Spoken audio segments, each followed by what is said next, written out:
Bismillahirrahmanirrahim. Assalamualaikum warahmatullahi wabarakatuh. Perkenalkan, nama saya Muhammad Mulis Ananta dengan NIM 1054-2110-1818. Pada kesempatan kali ini, saya akan menjelaskan mengenai keterampilan klinis apusan tinja. Nah, jadi pemeriksaan apusan tinja ini kita lakukan apabila pasien ini datang dengan keluhan diare atau disentri, atau nyeri perut atau anemia dengan kecurigaan atau suspek infeksi protozoa maupun infeksi helminthiasis usus.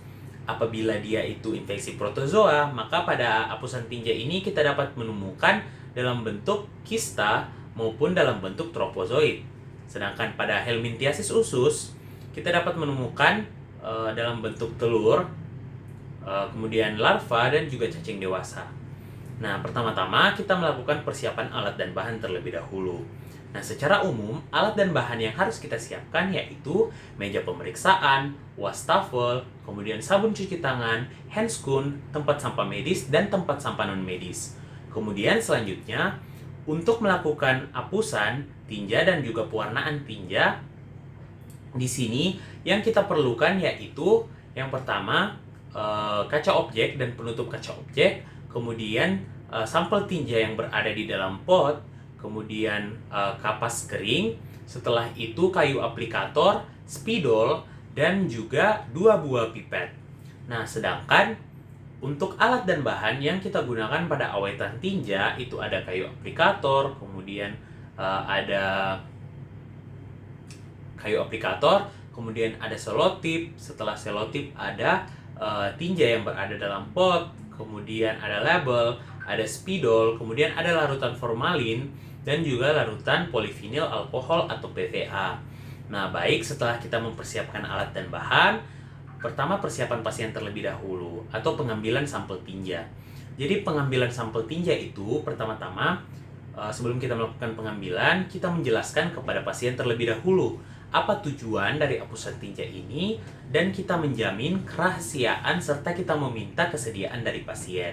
Kemudian setelah itu, kita akan memberikan pot yang akan digunakan pasien untuk menampung tinjanya nanti.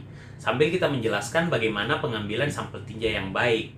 Kita menjelaskan bahwa sebaiknya untuk pengiriman sampel tinja ke lab itu paling lama itu 1-2 jam. Adapun baiknya atau idealnya itu kurang dari 30 menit dan sampel tinja itu masih segar. Kemudian dia itu usahakan tidak terkontaminasi dengan urin maupun kotoran lain. Nah, setelah sampel tinja itu telah sampai ke laboratorium, di sini kita bisa melakukan pewarnaan maupun melakukan apusan tinja.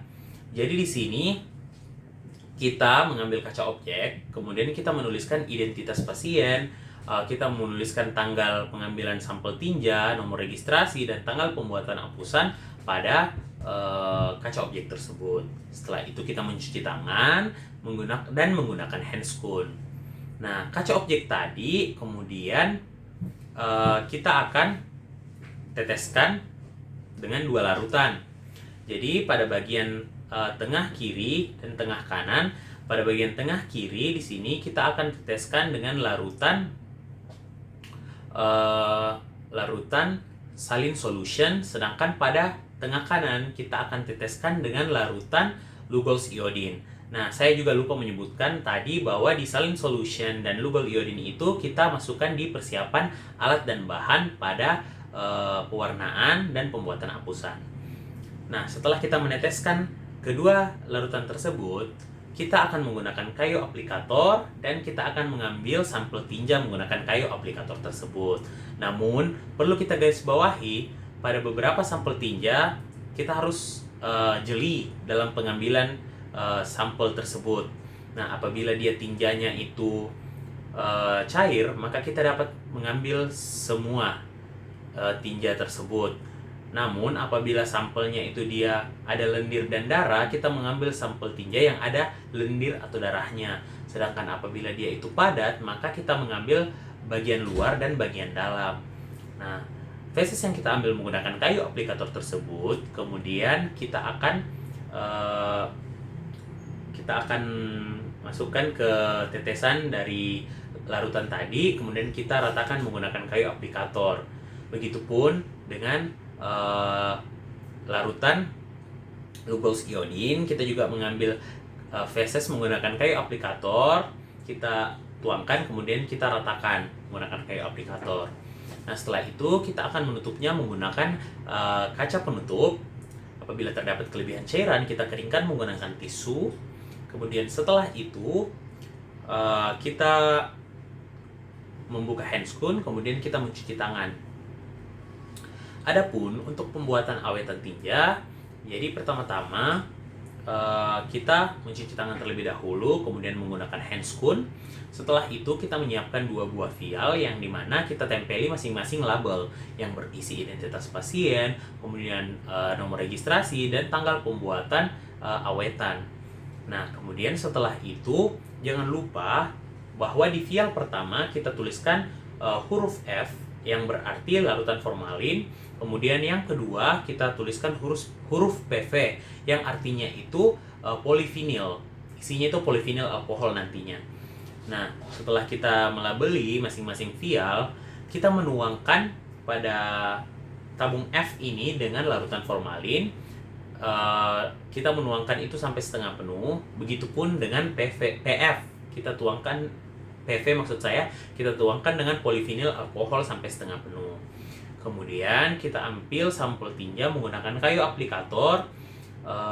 Di sini kita isi masing-masing vial itu sampai 2/3 hingga 3/4 dari volume vial tersebut. Nah, setelah kita isi masing-masing, kemudian kita tutup vial tersebut, kemudian kita selotip agar mencegah terjadi kebocoran. Kita taruh di dalam tabung atau kontainer, dan kita pastikan bahwa dia ini aman dan tidak mudah pecah. Kemudian setelah itu kita tutup. Setelah itu kita membuka handscoon, mencuci tangan. Setelah kita mencuci tangan, kemudian kita membuat surat pengantar yang dimana isinya itu identitas pasien, kemudian tanggal nomor registrasi, kemudian tanggal pengiriman, dan juga gejala klinis atau keluhan dari pasien itu sendiri. Mungkin itu saja yang dapat saya sampaikan pada hari ini. Lebih dan kurangnya mohon dimaafkan. Wassalamualaikum warahmatullahi wabarakatuh.